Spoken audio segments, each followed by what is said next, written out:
اعوذ باللہ من الشیطان الرجیم بسم اللہ الرحمن الرحیم الحمدللہ رب العالمین الصلاۃ والسلام علی اشرف الانبیاء والمرسلین وما ارسلناک الی رحمۃ للعالمین اللہم صل علی محمد وعلی محمد۔ عزیزو، دوستو، ساتھیو، امید ہے کہ سب دوست اپنے گھروں میں صحت مند زندگی گھر والوں کے ساتھ گزار رہے ہوں گے۔ محرم الحرام کا چاند خیر سے نمودار ہو گیا ہے۔ آج پہلی محرم الحرام ہے۔ کافی دوستوں کو علم تو سب کو ہے جو ہم مسلمان ہیں، ہمیں پتہ ہے کہ یہ بہت بڑا دکھ بھرا مہینہ ہے، آل محمد کے لٹنے کا مہینہ ہے۔ آل محمد کے ساتھ جو زیادتیاں ہوئیں یزید ملعون کی طرف سے، حد سے زیادہ زیادتی ہوئی، حد سے زیادہ اس کا کوئی شمار نہیں کیا جا سکتا۔ اسلام اگر ہمارے پاس آج ہے تو یہ امام حسین علیہ السلام کی مہربانی سے ہے، ان کی قربانی سے ہے، ان کی عزیز و اقربا کی قربانی سے ہے، ان کی جو پاک خاتون ہیں ان کی قربانیوں سے ہے۔ اگر وہ نہیں ہوتے تو شاید ہمارے پاس یہ دین، یہ اسلام نہیں پہنچتا۔ ساتھیو، یزید ملعون نے صرف امام حسین علیہ السلام کو اس لیے شہید نہیں کیا کہ ظاہری طور پہ تو بات تھی کہ انہوں نے میری بیعت نہیں کی، لیکن یزید ملعون نے یہ بھی کہا تھا کہ کون کہتا ہے کہ وحی نازل ہوئی تھی، کون کہتا ہے کہ محمد پاک صلی اللہ علیہ وآلہ وسلم کے اوپر وحی نازل ہوتی تھی، اللہ میاں نے وحی بھیجتے تھے۔ یہ سب ڈھونگ تھا بنی ہاشم کا بنایا ہوا، کوئی وحی نہیں تھی، کوئی رسالت نہیں تھی،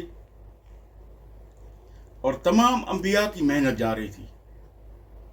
صرف لا الہ الا اللہ محمد رسول اللہ صلی اللہ علیہ وآلہ وسلم نہیں، تمام انبیاء کی محنت۔ اگر امام حسین علیہ السلام شہادت نہ قبول کرتے،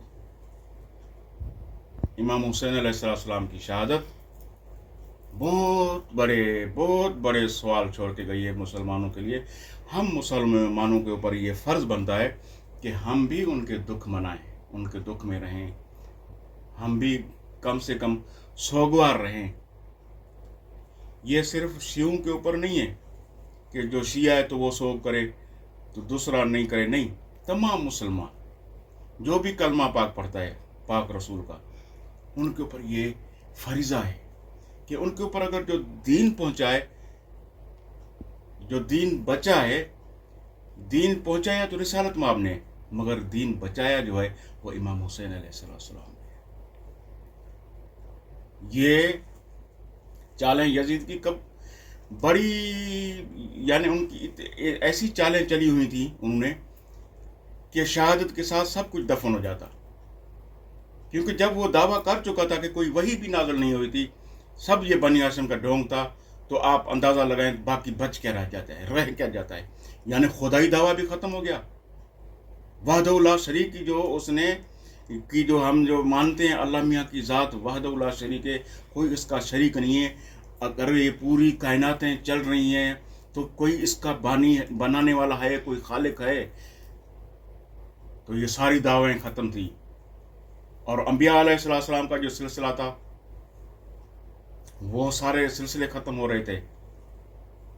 صرف امام حسین علیہ السلام کی شہادت اگر نہ ہوتی، اور امام حسین علیہ السلام شہادت وہ اگر خاموش ہو کے کہیں چلے جاتے تو جا سکتے تھے، مگر نہیں، انہوں نے کہا میرے دین میرے نانے کا دین ہے، میں اپنے نانے کے دین کو بچاؤں گا۔